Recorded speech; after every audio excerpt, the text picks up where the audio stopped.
Жалпыңыздарды 1 сентябрь билим күнү менен куттуктап Ойордо программасы өзүнүн көрсөтүүсүн сиздерге сунуштайт жана бүгүнкү чыгарылышыбыздагы билим берүү жаатындагы маселелерге арналмакчы. Тактап айтканда, билим берүү жайларындагы укуктук маданият маселесине токтолууну туура көрүп отурабыз.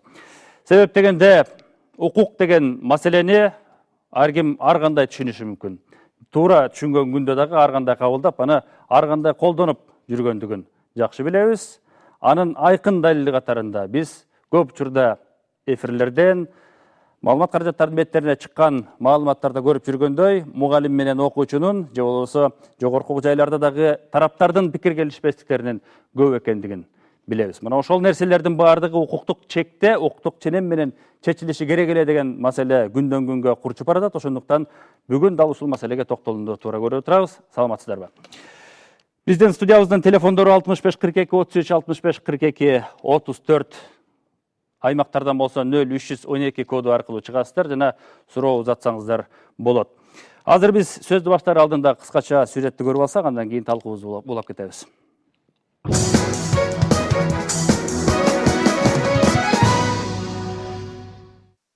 Мамлекеттик билим берүү саясаты жалпы мамлекеттик, анын ичинде ар бир адамдын кызыкчылыгын коргой ала тургандай болуп түзүлүшү керек. Мисалы, келечекте өзүнүн укугун тың коргой ала турган адамды тарбиялоо үчүн сөзсүз жарандык укуктук сабактар өтүлүшү керек.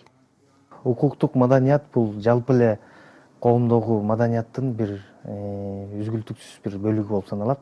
Ар бир адам, ар бир коом өзүнүн укуктарын билиши керек. Азыркы учурда көп кездешип жатпайбы? Көбү өздөрүнүн укуктарын билишпейт. Ошол эле социалдык топтор болобу, ошол эле жаштар болобу, студенттер болобу, ошон үчүн көптөгөн кыйынчылыктар коомдо пайда болот. Ал эми мугалимдер менен окуучулардын ортосундагы мамилелердин төмөндөп кетиши дагы өзүнчө чоң көйгөйлүү маселеге айланып барат. Мындай көйгөйдү чечүү үчүн бир гана мугалимдер же окуучулар эле эмес, буга үй бүлөдөгү тарбия таалим дагы чоң таасир этет. Окуучулар жакшы шартта билим алуусу абзел, жана жакшы үй бүлөдө тарбияланушу абзел да. Ата эненин тарбиясы дагы чоң роль ойнойт. Эң негизгиси эле ушул адамдардын укуктук маданиятын, аң сезимин, ошол эле эже агай болобу, ошол эле мугалим болобу, укуктук аң сезимин жогорулаш керек да. Укуктук аң сезим, ал өзүнүн укугун билиш керек. Кандай учурда эмнени талап кылат жана кайсы нерсени талап кылыш керек. Мугалим менен окуучунун ортосунда дагы кичине пикир келишпестиктер болот. Биз ошол учурда аны биз директор, завуч базага албайт. Аны биринчи класс жетекчиси билет, куратор болот. Куратору билип, эмне болгонун анықтайт. Эгер действительно куратордун көз карашы боюнча окуучудан кеткен күнөө болсо, анда аны ата энесин чакыртат. Анын өзүлөрү чечишет. Атайын сабак бөлүнгөн укук сабагы бар. Атайын 9 класс, 10 класс, анын 11 класста. Негизинен даже начальный школадан эле башташ керек. Ошол милдетин да билиш керек бала, сөзсүз түрдө. Окуучунун милдети, анын өзүнүн укугун да билиш керек сөзсүз. Окуучулар менен мугалимдердин ортосундагы укуктук мамилени кантип жакшыртуу керек? Бул көйгөйдү Ойордо программасынын бүгүнкү чыгарылышында студия кондоктору талкууга алмакчы. Гулянора Каныбекова, Талай Апиев, Ойордо программасы.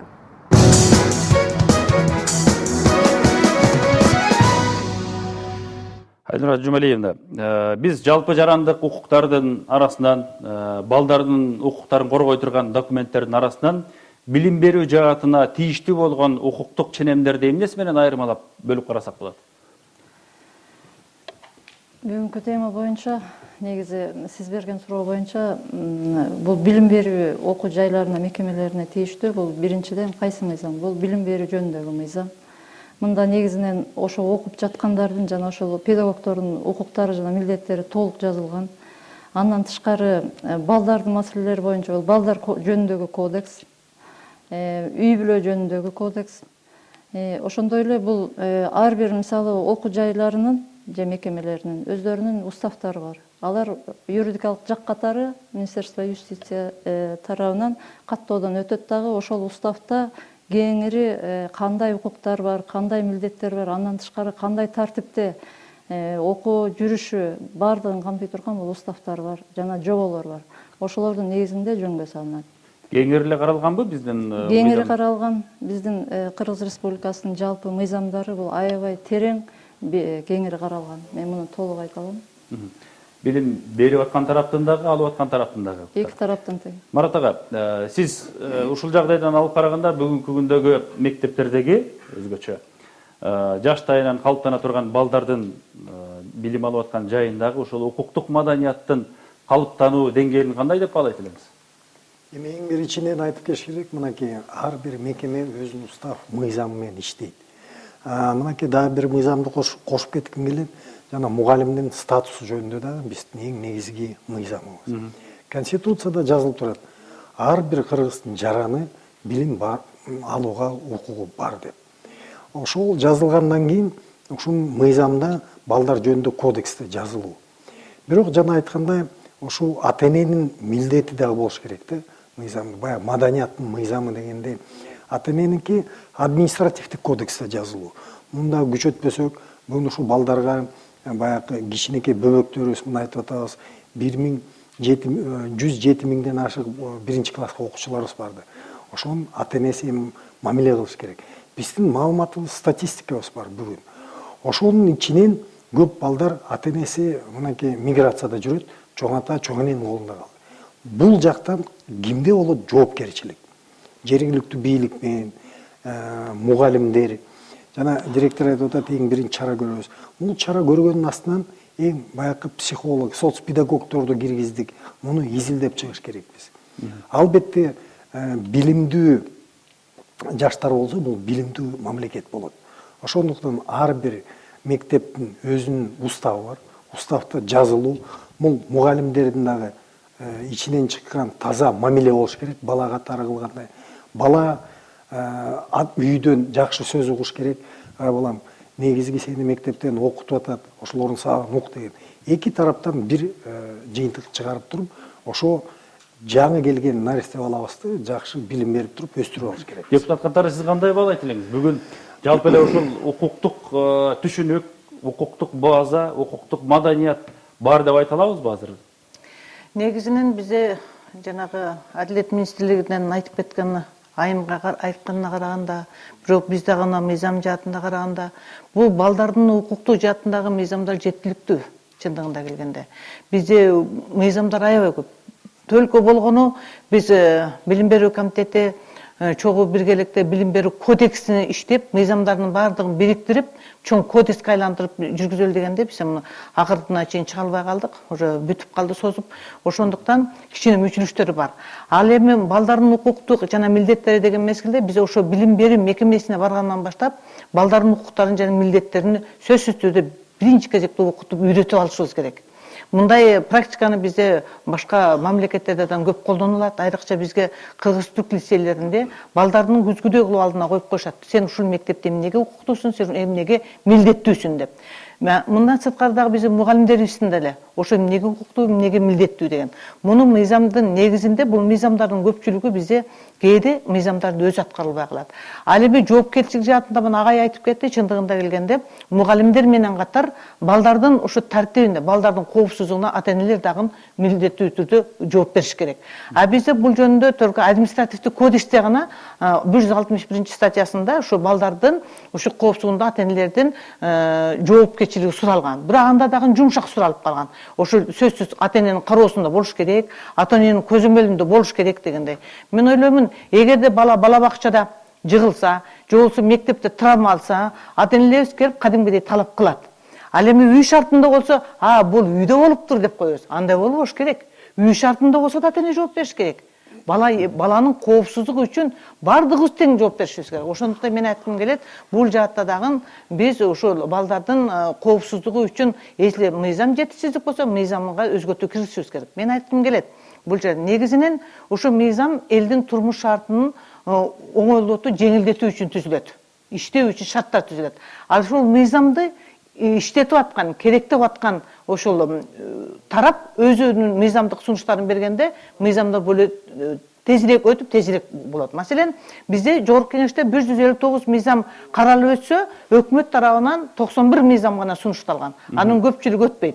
Ал эми бизде депутаттар тарабынан сунушталган мыйзамдар, ал өкмөттүн, ведомство органдардын пикири менен келгичекти уже 6-7 ай өтүп батыраак кабыл алынбайт экен. Ошондуктан ушул жагдайдын өзү дагычы баягы мектептердин ичиндеги жогорку окуу жайларда болуп аткан жанагындай ар кандай түшүнбөс жагдайларга да себепкер да. Мисалы, бизде укук маселесине качан кайрылабыз? Качан гана башыбызга иш түшкөндө, бирөөнүн укугу бузулса, мугалим уруп сабап койсо, ана баягы документтин баарын көтөрүп чыгабыз дагы, бирок ошону дагы кайсы бир тараптын гана кызыкчылыгы үчүн колдонуп, жалпы укуктук системага салбайбыз да эч убакта. Шуну кандай баалайт элек? Мен айткым келет, ушул эгерде укукту чындыгында келгенде бизде эми кээ бирлер айтат да, юрист дегенде ушу жетиштүү эле юристтер бар деп. А бирок мен айткым келет, ар бир үй бүлөнүн өзү, ата эне, бала, ар кандай адам өзү үчүн юрист болуш керек. Укуктук билими болуш керек. Ошондуктан укукту билимди сиз айтканда дайыма жабыркаган учурда гана колдонбош керек. Укук менен кошо милдетти кошо алып жүрүшүбүз керек. Биз эле биздин укугубуз бузулбаш керек. Биз бирөөнүн укугун да бузбашыбыз керек.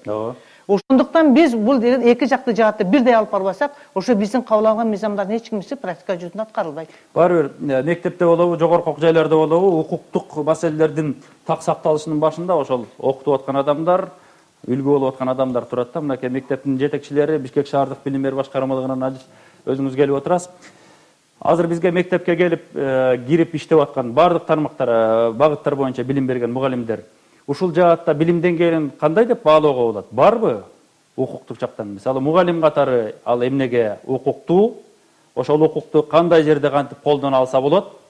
Жана эмнеге милдеттүү, эмнени эске алыш керек, кандай чектен чыкканга болбойт, кандай нерселерди кабыл алганга болот деген сыяктуу нерсенин баардыгын жайма-жай аткарып бере алабы азыр? Аткарып бере алат деп ишенип кетем. Анткени Бишкек шаарында бул иш-чара 3 багытта жүрөт. Биринчи нормативдик укуктук база боюнча, экинчи багыт болсо бул адеп ахлактык патриоттук тарбия боюнча жүргүзүлөт. Үчүнчү болсо балдарды укугун коргоо закон негизинде жүргүзүлөт. Ушул 3 багыт боюнча ар түрдүү иш-чаралар жүргүзүлөт. Мисалы, укуктук нормативдик базасы боюнча биздин Бишкек шаарынын көр кеңешинин токтому боюнча жаш өспүрүмдөрдүн алдын ала укукту бузуу боюнча токтому кабыл алынган 2005 жылы жана ошондой эле 2013-2014-15 окуу жылындагы комплекстүү чоң программа кабыл алынган.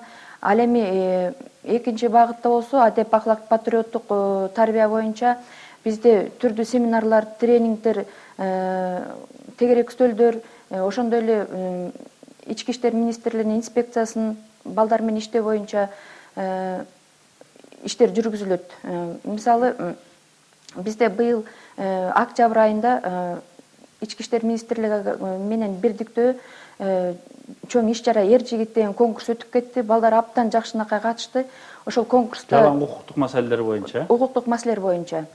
Үчүнчү болсо биздин мектептерде социалдык педагогдор иштейт азыр. Мектептин тарбия боюнча завучтары бар.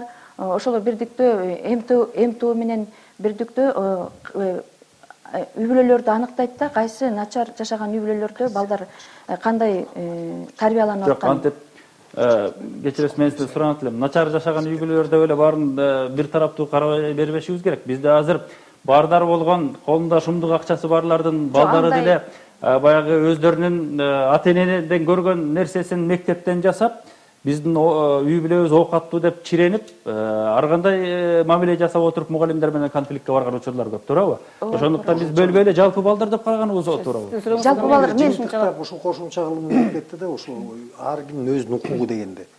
Бул мындай да, окуучу болобу, студент болобу, окуу жайга келгенде мунун устав менен негизи биздин милдетибиз тааныштыруу. Өзүнүн укугун талап кылардын алдында ошол мекеменин уставын өзү кандай аткарып атат деген мамилеге кылыш керек. Биринчиден бул сабакка убагында келиш керек. Үй тапшырманы аткарыш керек. Семестрди толук отуруп лекцияларды жазыш керек. Андан кийин ошондон кийин өз укугун талап кылса болот. Бүгін ачық эле айкын айталык. Мынакей депутат эжебиз айтып кетти, Карамат Бабашева. Ата-эне үйдөн сабагын 5 миң же 10 миң бөлүп, сабагын кылдыртып баласыныкын мектепке алып келип турса, ошондо талап кылса болот. Студент толук сабакка катышып, семестрди толук отуруп, бир сабагын кое бербей, убагында тапшырса, ошондон кийин талап кылса болот. Ошонун баардыгын аткарып атса, анан мүмкүнчүлүгү дагы ачылбай атса, анан кийин талап коет да? Ачылбай калган талап коет. Жана мугалимдердин дагы талабы бекилген. Мыйзам бар, мугалимдин статусу дегенде. Жана менин коллегам айтты, анын өзүнүн милдети бар. Ал жалпы мыйзам катары бекилген. Сабагын берип, биз аларды да көзөмөлгө алып, аттестация кылып атабыз. Кайсы деңгээлде сабак берип атат, кандай болуп атат деген ойдо. Дагы ошол айтып кетким келет, өз укугун талап кылардын мурда ошол уставды өзүңөр аткарып атасыңар деген ойго келиш керек. Толуктайсызбы? Мен сиздин сурооңузга кошумча жооп берип кетейин. Жаш мугалимдер мектепке келгенде ушул кандай даярдыкка келет деген суроону берип атпайсызбы? Жаш мугалимдер мектепке келгенде мектеп администрациясы ушул мектептин уставы менен тааныштырабыз. Мына сенин милдетиң бул, укугуң бул депчи. Андан сырткары окуучуларга жана 8-9, 10 класста айтып атпайсызбы? Андай эмес, бизде тарбиялык сааттар бар. Ушул 1-класска келгенден баштап эле окуучуларга тарбиялык сааттарды өтөбүз. Баланын укугу, милдети деп. Ушу жаш жетелик өспүрүмдөр боюнча атайын инспектор бар. Ал киши менен бирдикте өтөбүз. Андан сырткары биздин соц педагогторубуз бар, класс жетекчилерибиз бар, психологторубуз бар. Ошол окуучулар менен ата-энелердин ортосунда, мугалимдердин ортосунда кандайдыр бир жагымсыз жагдай болуп калбаш үчүн психологтор абдан изденип иштешет. Андан кийин мен ушул жерден Кыргыз мамлекеттик юридикалык академиясына абдан ыраазычылык билдирет элем. Тыгыз иштешебиз биздин мектеп. Биздин эле мектебибиз негизи эле шаардын мектептери баардыгыбыз эле. Балдардын да мугалимдердин дагы укуктук 6-класстан баштап 11-класска чейин окуучуларга дайыма келишип, семинар, тренингтерди өтүп беришет. Бул биздин окуучуларга дагы, мугалимдерге дагы абдан чоң жардам болот. Укуктук маселелердин орчундуу экендигин азыр мектеп базасында биз сезип билип турабызбы? Жогоруда биз белгилеп кетпедик беле? Качан гана ата-эне нааразы болуп калса же бала нааразы болуп калса же мугалимдин кайсы бир укугу тебеленсе эле анан кийин көтөрүлөт депчи. Укук бузуунун алдын алуу мектепте деген абдан жакшы иштелет да. Анткени себеби бизде план. Жана Гүлмира Каленовна айткандай, бул мисалы үчүн министерстводон, анан мэриядан, управление образованиядан келген пландардын негизинде биз өзүбүз. Мисалы үчүн мектепте биринчи ирет эле укук бузуунун алдын алуу боюнча кеңеш түзүлөт да. Анын кеңештин составында деген ошол жанагы айыл аксакалдары бар, көрүнүктүү адамдар бар, ошол эле ата-энелер комитетинен бар, парламенттен бар мисалы үчүн да. Ошондой кеңештер түзүлөт да, анан ошол план боюнча иштелет да. Мен айткым келет, мен жөнөкөй эле нерсени айткым келет да, укук бузуунун алдын алуу бул деген биз жогорку маданияттуу болсок, анан ошондо гана укук бузуунун алдын алабыз деп ойлойбуз. Анткени себеби жана сиз айткандай эле, эгер биз ошол кичинекей класстардын балдарына биз үй тапшырманы беребиз да, мугалим сөзсүз ошону жасайт да. Анткени себеби ошол секцияларга бөлүнөт, ар бир сабактар, гуманитардык сабактар деп, ар кандай сабактар, башталгыч класстар депчи, ошолорду деген текшерип турган адамдар бар да мектепте, план боюнча. Мугалимди мен аябай коркогум келбейт, бар болуш керек болуп кетет да кээде дегендей да. Анан бирок мен мугалим ошол өзүнүн тарбиясын да берет, билимин да берет да. Бирок эмнеден чыгып атат? Ата-энелер кээде ошол эле бир элементарный нерсе да, берилген тапшырманы балага аткартпай коет да. А балага ошол топтоло берет. Мисалы үчүн жазып берсе, жок мен бош эмесмин, базарда жүрөм, же болбосо анын ата-энеси Россияда, Казакстанда деген бир шылтоолор менен баягы бала каралбай калат, ал топтоло берет дагы ошол укук бузуучулукка алып келет. Анткени себеби бала артка тартыла баштайт да. Эркин мырза, укук деген түшүнүктүн жанында сөзсүз түрдө милдет жүрөрүн жантан бери байкап атабыз да. Укук жөнүндө сүйлөсөк эле анын милдети бар экендигин айтып атабыз. Жогорку окуу жайлардын базасында дагы караганга болот, бирок экинчи жагы азыр биз мына Бишкек шаарындагы мектептер жөнүндө сөз кылып атпайбыз. Бул жакта баягы жакын туруп, борборлоштурулган башкарууга жакын болгондугу үчүн болушу мүмкүн да. Жалпы билим берүү системасын алып карай турган болсок, канчалык деңгээлде биз ийгиликтүү ушул нерсени ишке ашырып атабыз? Укуктук маданиятты калыптандырып. Сөзүмдүн башында мындай аңтама берип кетсем, негизи биз юриспруденция тармагында сабак бергенибизге байланыштуу, бул укуктук маданият деген сөз, бул юриспруденциянын бир бөлүгү да. Укуктук маданият, билим берүү системасында укуктук маданият бул жалпы укуктук маданияттын эң негизи да. Себеп дегенде бул коомдун конституцияга, мыйзамдарга, мамлекет тарабынан кабыл алынган ар кандай жоболорго болгон мамилеси да. Ошонун деңгээли. Ошол деңгээлдин эң негизи болуп, баягы билим берүү системасында укуктук тарбия керек эсептелет да. Бул укуктук тарбия укуктук аң сезим менен байланыштуу, укуктук билим берүү менен байланыштуу. Жогоруда эжекелерибиз, агайлар айтып кетишпедиби? Бул Кыргыз Республикасында аябай жакшы мыйзамдар бар. Конституциядан баштап, мына 1-класстан 9-класска чейин мамлекет тарабынан ар бир жаран бекер билим алууга милдеттүү дегенди мамлекет демек камсыз кылыш керек да.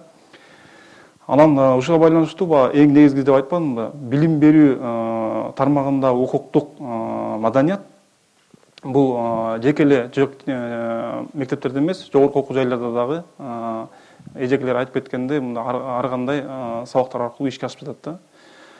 Бирок эми коом деген коом, бизде ар кандай тайпалар бар экен, ар кандай мисалы үчүн коллективдер бар, ар кандай үй бүлөлөр бар, ар кандай ата энелер бар.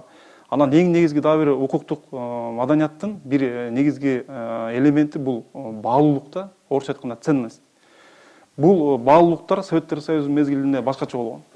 Азыркы мезгилде башкача болгон. Мына 24 жылдын ичинде кечээ биз көз карандыбызды белгиледик. Мына баалуулуктар аябай өзгөрдү да. Мурун деген ата эне деген сөз, мугалим деген сөз, мектеп деген сөз, китеп деген сөз аябай барктуу болгон да. Бүгүнкү күндө биздин студенттер үчүн, биздин окуучулар үчүн бул нерсе экинчи нерсеге жылган сыяктуу да. Биринчи орунга башка нерселер жылып атат да. Ошого байланыштуу биздин максат, биздин милдет жогорку окуу жайлар гана эмес, мектептер, бардык өкмөт дагы ушул биздин кичинекей балаларыбызды, студенттерибизди бардыгын жакшынакай деңгээлде укук жактан тарбия берүү биздин милдет да. Анан жогорку окуу жайларда мындай бир маселени көтөргүм келип жатат да. Аң сезим деп башында айтып кетпедимби? Укуктук аң сезим деген эмне? Укуктук аң сезим деген ушул коомдогу укуктук мамилелерди кабыл алуусу да. Мындай болуп атат да. Мисалы үчүн Советтер Союзунун мезгилинде мындай болгон. Бардык нерсе бекер болгон да. Анан мамлекет тарабынан окуу жайды өткөндөн кийин студенттер окууга милдеттүү болгон. Бүгүнкү күндө мына көп окуу жайларыбыз контракттык түрдө да. Эми карап турсаңыз, аң сезим студенттердики анча өзгөргөн эмес. Бир эле мисалы үчүн сабактан эрте кое берейин, же болбосо сабак жок болуп калса, студент сүйүнгөнчө кетет да, үйүнөчү. Бул нерсе бул аң сезимдин кичине ылдыйрагы да. Эгерде студент өзүнүн укугун билсе, бул талап кылмак да. Эмне үчүн мен сабак өтүлбөй жатат деп. Же болбосо мына албетте Бишкек шаарындагы вуздарда, мектептерде жакшы окуу процесстер жүрүп жатат. Региондордо мына баарыбызга маалым да туурабы, мугалимдер англис тилден сабак жетишпейт, музыкадан берген, физкультурадан берген бир эле киши баарын берип жүрө берет. Ушундай бул эмне жөнөкөй эле кайдыгерликпи же муктаждыктын жоктугубу? Бул эми кандай деп айтсам болот? Бул эми биздин албетте бул билим берүү системасына болгон мамилебиз да. Бул биздин кайдыгерлик мамиле деп айтып кетсек болот. Бирок бир чети ар бирибиз ушул үй бүлөдөн баштап ушул баланы тарбиялаганга, мектепти баалуулуктарды, китеп баалуулугун эң жогорку деңгээлге көтөрүшүбүз керек да. Ошондо бул маселе мындай экинчи планга жылбайт да. Айнур айым, ушул маселенин чечилиш жолу эмнеден көз каранды болуп турат бүгүн? Окутуп эле койсок ошонун баардыгы ордуна келип калышы мүмкүнбү же?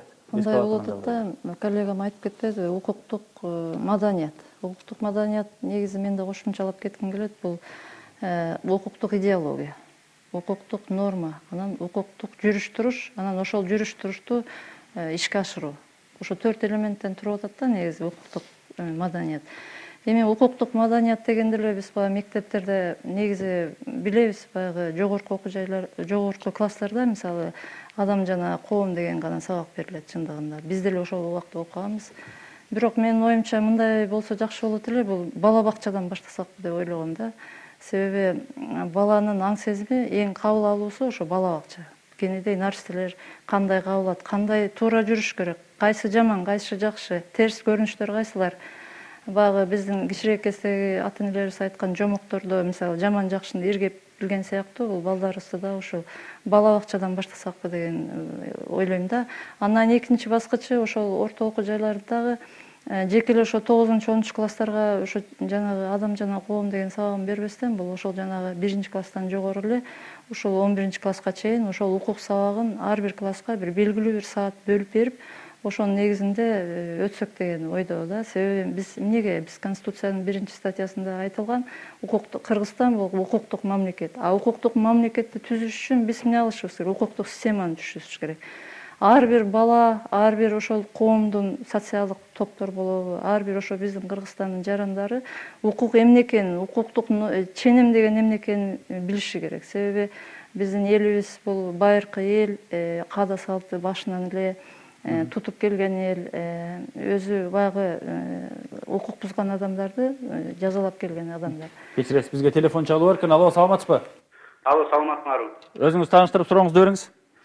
Мен Токмок шаарынан чалып атам, атым Руслан. Могу эркелди мен суроо мындай да. Сибат Түрк лицейи бар го, биз абдан мыкты билим берет деп эсептелет. Ошого мен кичинекей баламды алып бардым эле 1-класска деп. Анан кийин мен өкүндүргөнүм тил маселеси болуп атат да. 2 класс тең, A'сында, Б'сындагы орус классы ачышка туура келди да.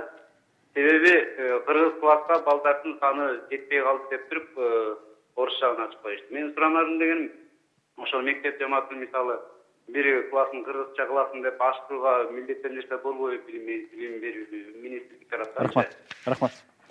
Ушундай нерсени талап кылуу укугу барбы? Бул талап деген бул менчик мектептердин бир түрү, Сибат, Силкергоот деген ата эне өз каалоосу менен ар бир мектепти тандайт. Мен ошо айтып кетерим, бүгүн ошондой маалыматты алдык.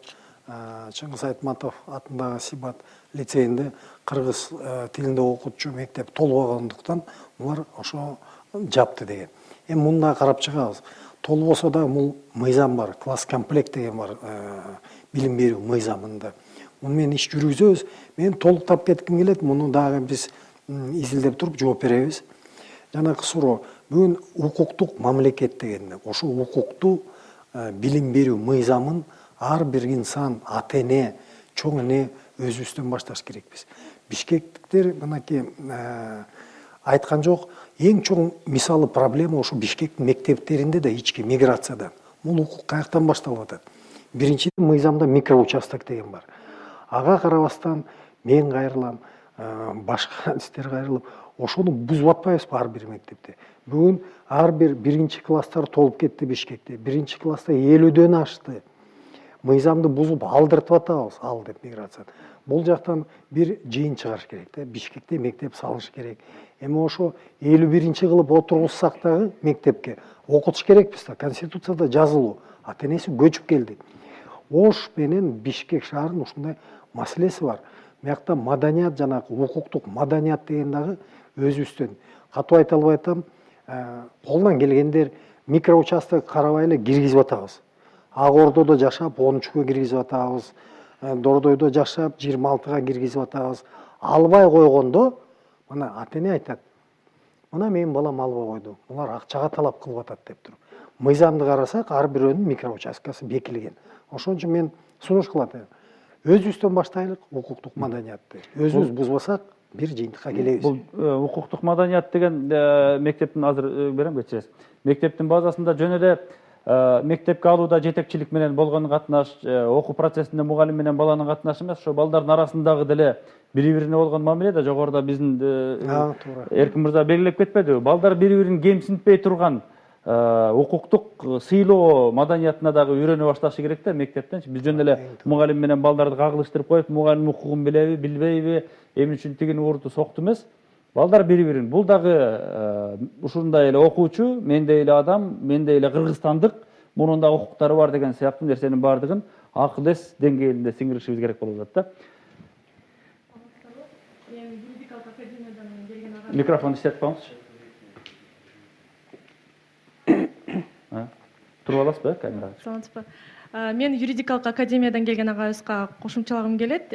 Сиз айтып атпайсызбы, студенттердин аң сезими азырча төмөн депчи. сабактарын болбой калды десе качып кетишет сүйүнгөн боюнча деп. Мен ушуга кошулбайт элем, анткени деген 100%дан алсак 60 же 70% албетте андай эмес. Мен андайды көрө элекмин же өзүмдүн университетимен көргөн жокмун андайды. Жогорку окуу жайларда менин оюмча аң сезими өйдөлөп кеткен студенттер көп. Анан дагы мындай айткым келет да, мыйзамдуу билим берүү жакшырмайынча укуктук маданият жакшырбайт депчи. Ошондуктан менин суроом төмөндөгүчө, мисалы мыйзамдуу жашоо, мыйзам алдында жашап келүү дегенди бала бакчадан вузга чейин окутуунун потенциалы барбы, базасы кандай, канча саат бөлүнөт дегендей. Жооп берсем болобу? Мен албетте баягы образдуу түрдө эле айтып койдум да, салыштырыпчы. Албетте ар бир вуз өзүнүн азыр баягы рыноктук шартта байланыштуу болгондуктан ар бир вуз ар бир студенти үчүн, ар бир студенттин жакшы билим алыш үчүн аракет кылат. Ар бир бүтүрүүчү, ар бир жогорку окуу жай үчүн бул реклама да. Албетте эгерде начар бүтүрүүчү болсо, ошол эле мектепке барып туруп сабакты бере албаса, кийин айтса, ал мен тигил эле бул окуу жайды бүтүп келген деп, мына директор эжекелерибиз айтып атпайбы, биз жаңы келген бүтүрүүчүлөрдү үйрөтөбүз депчи. Ал деген ошол жогорку окуу жайын бүткөнгө чейин практикага барып эле эң жакшынакай өзүнүн милдеттерин, укуктарын жакшынакай билип барып туруп, анан бул директор эжелерибизге, мугалим эжелерибизге жаңы нерселерди үйрөтүш керек да. Момундай жаңы нерселер бар экен. Мен ушундай укугум бар, мен ошону колдонушум керек деген психология калыптанбай атат да бизде. Азыр кечиресиз, телефон чалып эркен. Алло, саламатсызбы? Саламатсыздар. Өзүңүз тааныштырып сурооңузду бериңиз. Бишкек шаарынан Атып Бийген. Билим берүү боюнча башкармаларынан отурат Айнура деген карындашыбыз айтып атат, мектептен жанагы бул жактан өкмөттүн представители айтып атат, мугалимдер жетишпейт деп. Ал мугалимдерди асмандан ойлоп тилегедеги жок. Азыр социалдык жактан айлыгы жетишпесе, мугалимдер барбайт силерге. Музыкадан берген мугалим өмүрү бою жетишпейт. Башка лицейди айтып атсыңар, жакшы. Айрта балаңыздарга канча деп окутасыңар, канча миң доллар. И ошол жерде бүт мугалимдер жетишет. И тарбиясы да күчтүү. Ошондуктан эми институт дейт, үйдө болгон тарбия ошентип мектептен башталыш керек. Ошондуктан айлыктарын көбөйтүп турса, ал мугалим толуп атат. Музыкадан берген, Рахмат. Рахмат. Эмгегине жараша татыктуу маяна менен камсыздоо маселеси деген. Мен азыркы агайдын суроосуна мурдаңкы суроого дагы кошо жооп берип кетким келет. Эми ар бир регионда, ар бир жердин өзүнчө бир жетишпеген шарт болот. Маселен, азыр жана Себат лицей боюнча айтып, орус мектебин албай кыргыз классын алып атат деп деген көйгөйдү коюп атат. Ал эми биздин алыскы региондордо болсо, тескерисинче орус класстарына талап күчтүү болот дагы, орус класстары 50-60 болуп, орустун начальный класс мугалимдери жетишпегендиктен алардын да укугу дебеленип, айласыз кыргыз класста окугандар көп. Маселен, мына Баткендин Жомарт мектебинде ошонун артынан аябай көйгөй көп болот. Себеби бардыгы тең орус классына бергиси келет, орус классына окуткан мугалим жетишпестигинен айласыз кыргыз классына беришет. Ошондуктан мен айткым келет, просто билим берүүдө эми оптимизация деп, реформа деп жүрүп атат. Ошондо биз артадан баштап, ушу региондун өзүнүн муктаждыктарын эсепке алуу менен гана кадрларды жиберишибиз керек.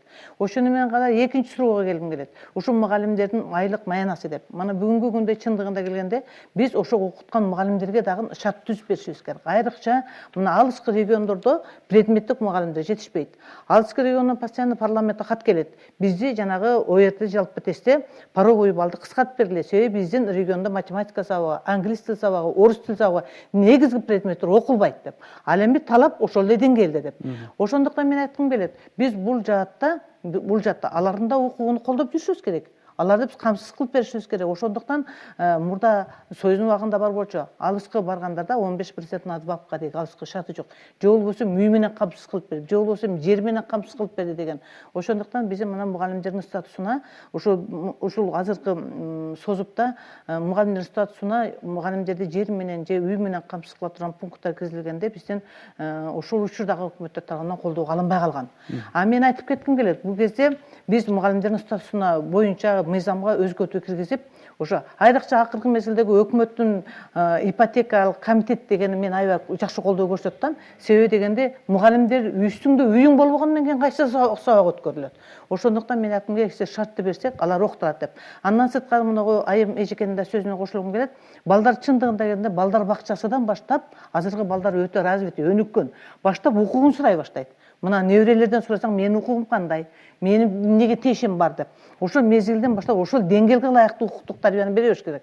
Ал эми эң өнүгүп жетишкен мезгилде 6-7 класс болот балдардыкы. Ошо бизде болсо 9 класстан баштап гана укуктануу сабагы өткөрүлөт. Биз ошо 7 класстан баштап жок дегенде мектептин өзүнүн уставы, жоктон өзүнүн жобосу, жоктон ошо бузганда кандай аракет кылат, ошондон да укутсак болот. Мындан сырткары жана мектептин эле мугалимдери же болбосо ата энелер эмес, мен айткым келет, мектепте эң жакшы башкаруучу орган бар. Мектеп парламенти деген бар агай, туурабы? Ошо мектеп парламентиндеги аябай жетишкен развитый балдарыбыз бар. Айрыкча жаштар саясатта деген коом түзүп алышкан көпчүлүк мектепте. Себеби дегенде кээ бир окуучулардын деңгээли интернетте көп киришет да. Айрым бир мугалимдердин деңгээлинен жогорку окуучулар бар. Айрым окуучулар мугалимдер ар түрдүү суроолор шаштырган учурлар келет. Себеби алар интернетте көп жүрүшөт. Ошондуктан ушу укук жаатында практикалык иштерди ошо биздин укук жаатында берген мугалимдерибиз, мына жетекчилерибиздин бардыгы ошо мектептен окуучулардын өздөрүнү пайдаланып, өздөрүнү үйрөтсө, себеби окуучуларда класс жетекчиге караганда маалымат көбүрөөк. Эми мурда деген класс жетекчи ар бир окуучунун үйүнө барып таанышып билет эле. А бүгүнкү күнгө ага класс жетекчилердин кичине убактысынын тардыгы, өзүңөр билип атасыңар, ар кандай жагдайдан ага караганда окуучуларда маалымат көбүрөөк. Ошондуктан жанагындай жагдайларды чечкенде ич-чара тажрыйба алмашуу деген. Ич-чара тажрыйбады ошо окуучулар менен кошо алып барсак, жакшыраак алдыга жылабы деген ойду айттым. Марат мырза, биз азыр жантан бери айтып атпайбызбы, окутулат, мугалимдерди дагы даярдайбыз, балдарга дагы укуктук сабак берип, маалымат бергенин аракетин көрүп атабыз деп. Бирок күнүмдүк жашоодо, күнүмдүк окуу процессинде ал нерсе анчалык байкалбай аткандыгын дагы сезип эле жүрөбүз да. Интернет сайттарга жашыруун тартылган видеолор аркылуу чыгып эле атпайбы, балдар менен мугалимдердин, балдардын ич-чара мамилесинде, улуу муун менен кичүү класстардын ортосундагы мамиле, эрекетчилик деген бар, бири-бирине зордук, зомбулук көрсөтүү деген жана башка деген нерселер көп да. Ушуну турмуштук бир көндүм адатка айлана турган укуктук маданиятты калыптандыруунун жолун эмнеден көрөбүз биз? Эми бул суроо туура, мынакей болуп атат. Министрлик тарбия концепциясында иштеп чыктык, изилдеп да чыктык. МВД менен, жергиликтүү бийлик менен, баары менен бир буйрук чыгарып, ушу кандай муну жоёбуз деген маселеде болуп, психологдорду киргиздик. Бул албетте мынакей Бишкек шаарында кандай жоюн түрүн көрүп, ар бир мектепте ушу жаш өспүрүмдөрдүн ИДН деген кабинеттерин ачтык. Бирок бул кайра эле кайталанбайлык, бул тарбия баягы бала төрөлгөндөн баштап кечиктирбей үйдөн башталат бул тарбия. Ата энени сыйлаган бала мугалимди сыйлайт. Ата эне даярдык көрүп жүргөн окуучу мектепте дагы жакшы окуйт. Бул мугалимдин статусун бүгүн көтөрүш керек. Бул агай, бул эжей. Эң биринчи жана мынакей Евроакадемиянын өкүлү айтып атат, сезим туура, баягы ценностьтар жоголду бүгүн. Бул эң негизги бул мугалим, бул сага жакшылыкты кылып атат, сага билим берип атат, атамган жазганды үйрөнүп атат деп. Ошондон кийин талап кылса болот мугалимдерден. Мугалимдерди биз сөз көзөмөлгө алып, мынакей биринчи кадамыбыз жана билим сапаты дегенде быйыл бир сунуш катары, долбоор катары киргизип атабыз. Мугалимдерди аттестациялоо, мугалимдерге жардам көрсөтүү методика тарабынан. Сапатын. Муну эмне мугалимдерге дагы стимул керек. Категориясын дагы мынакей кайтарып берип, долбоорун киргизип атабыз. Экинчи категория, биринчи категория акчасын караш. Мен сөздү кайрып берем. Телефон чалып бар экен, уюлдук телефондор экен, шартлы чалып коелук. Алло, саламатсызбы? Алло, саламатсыздарбы? Өзүңүз тааныштырып сурооңузду бериңиз. Бишкек шаарынан чалып атам, Акжаржан комшунан. Анан бизде мектеп жогуна байланыштуу менин кызым келечек 7-чи мектепте окуйт, 3-чү класста. Бүгүн мектепке барды, айтайын деген 5 күн мурун мен кызым кичине операция жасаттык эле, кайра жана кызымдар менен байлатып жетишип калган кичине. Анан врачтар айтты, 1 айга чейин бул тынч болуш керек. Анан азыр тамак жей албайт, шланг менен только жидкий ичет. Анан 1-сентябрга бүгүн бакардык. Апарып анан мугалим менен жооп сурадык, хотя бир 10 күн үйдө эсалсын, карап, эгер катуу нерсе тийсе тишине, анда бул тиш кайра чыкпай калат экен, өмүр бою получается. Анан мугалимден сурасам, мугалими кызым айтты, башка өтпагын, эртеңден баштап келесиң депчи. Эми бул кандай болот? Рахмат. Рахмат. Мугалимдин укугу ушундай болот? Рахмат. Мыйзамда жазылуу, шарт айтып келе, кечирим сурайбыз бул ата эненин алдынан. Бул мугалимдин туура эмес жообу. Мынакей Бишкек башкармаларынын өкүлчүлүктөрү отурат. Бизде үйдөн дагы жанакы 2000 бала окуй атат деп атпайбызбы, 1800. Мунун ичинен балдарды ошо микроучасток болсо мектептен мыйзамда жазылуу келип окутуш керек. Сабак окуу үйдө деген. Эгерде справкасы бар болсо, бала бир ай бара албайм десе, ошол жактан директор мектептин, завучу атайын индивидуальный программа түзүп туруп, үйүнөн тапшырма берип туруп, бир ай кармап туруп окууга милдеттүү. Ошону сурап талап кылганга дагы укугу бар. Укугу дагы бар. Эми бул шарт дагы айтып коеюн. Ошо маданият, укук маданият. Бул ата энеге дагы түшүндүрүш керек. Негизи ушул маданиятты ата энеден башташ керек. Одоно мыйзамды бузуп атса, бул өзү билим берүү мыйзамды түшүнсө ата эне, бул эми бизге кабар берди. Муну эми катуу деле айтсам болот. Бул өтө Кыргыздын билим берүү мыйзамын бузуп атат, Кыргыздын конституциясын бузуп атат. Сотко кайрылса дагы болот. Бирок Марат ага, ошенткен күндө дагы бул баланын артынан түшүп алмай деген түшүнүк Ал дагы бар. Бирок эми корксоң баштаба дейт кыргыздар. Бирок баштасаң тыштаба дейт да. Муну аягына өз баланын милдетин коргош керек. Суроосун мен өзүм көзөмөлүм алам деп сөз берем. Телефондорду айтып коесузбу түз байланышка? Жок. Жумуш телефондорубузду айтып койсоңуз.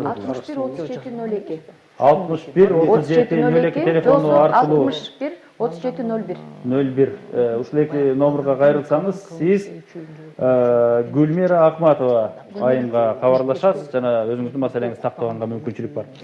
Жанагы эле маселе. Биз азыр турмуштук маселеге айландырышыбыз керек дегенди кантип ишке ашырабыз. Себеби жогоруда Марат ага белгилегендей бизде азыр миграциялык процесстин аркасында ар кандай мамиле кылган, ар кандай кабылдоодогу, ар кандай психологиялык өзгөчөлүктөгү балдардын аралашмасында жүрөбүз да биз бүгүн.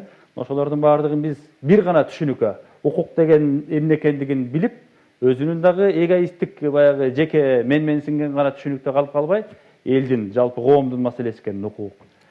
Мугалимди да сыйлаш керек экенин, мисинден кичүүнү да, улууну да тең тушту дагы, мүмкүнчүлүгү барды, мүмкүнчүлүгү чектелүүнү жокту дагы сыйлаш керек экендигин кантип жеткирип, анан кийин чындап эле маданий деңгээлге чыгара алабыз укуктук түшүнүктү. Маданий деңгээлге чыгарыш үчүн азыр бул жерде айтылып кетилди. Окуучу негизи бул тарбияны үй бүлөсүндө алынат деп. Бирок мен ушу билим берүү башкармалыгында, ушу Бишкек шаарынын билим берүү башкармалыгында иштегениме 14 жыл болуп калды. Жалаң ушул шаар мектептеринде ачык сабактарды өткөрүп, семинарларды өткөрүп жүрөбүз. Ушул жерде мен бир нерсени байкадым да, эң негизгиси бизде мугалим чоң тарбия көрсөтөт экен, тартип көрсөтөт экен. Кээ бир мектептин мугалимдери болот, ушунчалык күчтүү, ушунча кызыктуу, жаңы технология колдонуу менен өткөндө балдар ошо 45 мүнөт өтүп кеткени өкүнүчтүү калат да, ой бат эле звонок болуп калдыбы деп. Бул жерде балдар көрүп атат мугалимдин жоопкерчиликтигин, чыгармачылык иш аракетин, үлгү катары көрүп атат да. Көп мектептерде жаш адистер кийинки өзгөчө Союз убагынан кийинки бүтүп келген мугалимдер болот, жаш адис. Баары деп айта албайм, көбүнчөсү эмнегедир ушул жоопкерчилиги азыраак. Анан сабакка даярдануусу дагы кандайдыр начар болуп, анан сабакты дагы орто бергенде биздин балдар ошонун баарын байкап турат. Алар да ушундай каадегерлик мамиле жасайт да сабакта. Кандай кылганда ушул биз көтөрүп аткан маселе жалпы коомдук өнүгүшкө айланат эле? Мен ойлойт элем ошол укук менен бирге ар бир адам өзүнүн милдетин да сезе билсе да. Ошол укукту билип аткан адам милдетти да сезе билсе эле жакшы болот эле, укук бузуунун алдын алуу болот эле деп ойлойм. Тарбия башаты үйдөн деп бекеринен айтылбаса керек. Ар бир үйдө ата эне ошо төрөлгөндөн баштап эле кичинекей балдар деле муну тийбе, буга болбойт, алба, муну мен ойнотуп айтып атпайбызбы? Мына ушул эле кичинекей кезинен эле башталат. Ар бир үйдөгү кенедей нерседен баштап үйрөтүп. Бизде залда суроо бар экен. Мен суроом мындай. Мен интернатта балдар үйүндө тарбияланып өскөм. Анан ушу 2014-жылы ушу билим министрлиги болсо ушу балдардын интернатта балдардын санын кыскартты да. Анан 7-класс бир бала бар болчу интернатта окучу да. Ал ошол инибиз болсо азыр базарда ар кайсы жакта тентип жүрөт. Анын келечеги кандай болот? Ошол менен сурайм. Бул эми бир программа түзгөнбүз, оптимизация интернаттарды деп. Себеп мамлекет мынакей ошо мекемени кармап атат. ал мекемеде мүмкүнчүлүгү бар эки интернатты бириктиргенге окутуп, бул бала эмне үчүн окулбады, анан кайрылсаңыз биз изилдейбиз. Бүгүн бирок оптимизация интернаты менен эки интернат бир багытта кетип аткан, ошо бир интернатка бириктирсек болот. Тияктан бала бакча ачсак болот деген. Эми тагдыры мындан тышкары биз мынакей Бишкек билим берүү башкармалыгында вечерний школа, заочный школа деген ачылган. Эгер көңүл болсо, мынакей кабыл алып эле окута алабыз. Интернат болсо эми бизде эгерде жанагынтип көчөлөп калган жагдайга туш келип калса, аргасы жок болсо кайра кирүү мүмкүнчүлүгү кайра барбы? кирүүгө мүмкүнчүлүк бар. Бул интернаттар бизде да өз багыты менен бар интернаттар. Кандай интернатты бүттү, эмнени бүттү, муну анан кайрылсаңыз жардамдайт. Эфир бүткөндө Марат мырзанын түз телефонун алып алсаңыз, анан кийин такташууга мүмкүнчүлүк бар. Анан убактыбыз азайып баратат. Биз жанагы көтөрүп аткан маселенин алкагында да жеке эле менин укугум бар деген түшүнүктөн арылып, Эркин мырза белгилегендей, жалпыбыздыкы бирдейбиз. Биз ушуну аткарышыбыз керек. Мен мону талап кылсам момундай болот экен, могул нерсени монтип четсек деген сыяктуу жөнөкөй түшүнүктөргө алып келишибиз керек болуп атат да. Ушул жааттагы кандай сунуштарды айтат элеңиз? Сизден баштайлы. Маселен, бул жаатта ошол, например, балага тиешелүү адамдардын бардыгы бириликтүү иш алып барыш керек. Жана мугалимдер айтып атпайбы? Чындыгында окуучунун үй тапшырмасын дагы көзөмөл калбайт ата-энелер кээ бирде деп. Акыркы мезгилде билип атасыңар, көпчүлүк балдар алыс эле туугандарынын колунда калып ата-энелер Россияга кетип калышат. Ошол балдардын укугу бузулуп, даже ар кандай жагдайга туш келгенде дагы бизде бүгүнкү күндө ошол балдардын укугун бузган адамдар жоопкерчиликке тартып атат, башкасы жоопкерчиликке тартып, бирок ата-эне жоопкерчиликке тарткан бир да статистика данный жок.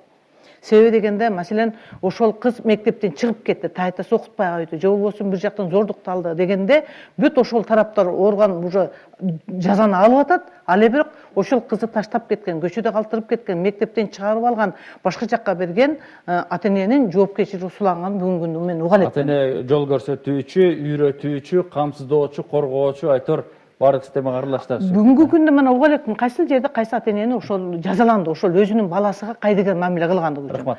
Биз азыр убактыбыз чектелүү, Айнур айым. Меники дагы ошол эженин айтуусуна кошулам. Себеби ата-эне бул чындыгы баардык ошол эң негизги төрөлгөндөн баштап тарбия бериш керек деп мурдатан эле билебиз. Андан тышкары ошо жанагы мен айткан бала бакчадан башташ керек. Анан экинчиден жана коомубуздагы айрыкча укук коргоо органдарынын же болбосо сот органдарынын адилетсиз жана чечкен чечимдери да бул аябай аң сезимди бузуп атпайбы негизи, укуктук аң сезимди? Терс түшүнүк берет. Терс түшүнүк берет, ошон үчүн ошонун баары оң багытка түшсө деп ойлойм. Эркин мырза, окутууну күчөтүү менен биз чече алабызбы? Четсек болот, бирок бир кошумча айтылган нерсе бар да. Бир укук эжеке айтып кетпеди, идеология депчи. Бул жерден мен бир нерсе кошумчалагым келип атат. Бизде акыркы кезде аябай көп ушул идеология деген тема көтөрүлүп атат да. Анан мен окутуучу катары, мугалим катары бир нерсе айткым келет да. Ушул идеологияны ар бир тармак кылып киргизсек болот да. Мисалы үчүн мына укук, то есть билим берүү системасында окуу жана окуу деп илгертеден калган лозунг принцип бар. Ошол сыяктуу эле баягы билими күчтүү миңди жыгат, билеги күчтүү бирди жыгат деген сыяктуу жакшынакай кыргыздын ата бабаларыбыздан калган салттар, жакшынакай ушундай макал лакаптарын кошуп, биз балдарыбызды тарбиялашыбыз керек да. Рахмат. Урматтуу көрүүчүлөр, биз бүгүн билим күнүндө билим берүү мекемелериндеги укуктук маданият деген теманын тегерегинде талкуу жүргүзгөнгө жана айрым бир жагдайларга түз жооп бергенге, ачыктаганга аракет кылдык. Эң негизгиси укук ар бир адамга, ар бир балага, ар бир окуучуга, мугалимге берген мүмкүнчүлүк экендигин унутпашыбыз керек. Жогоруда биздин меймандар белгилегендей, укук ар бирибизге берген артыкчылык, ошол эле мезгилде башкалардын дагы ошол укугу бар экендигин кабыл алуу, түшүнүү жана ошого жараша сый мамиле жасоо. Укуктук маданияттын болушу баардык жерде сапаттуу иштин, сапаттуу билимдин жана жакшы турмуштун болушун камсыздай турган мүмкүнчүлүк экендигин биз белгилеп кетмекчибиз. Сиздер Ой Ордо программасын көрдүңүздөр. Кийинки көрсөтүүдө жолугушканча аман туралы.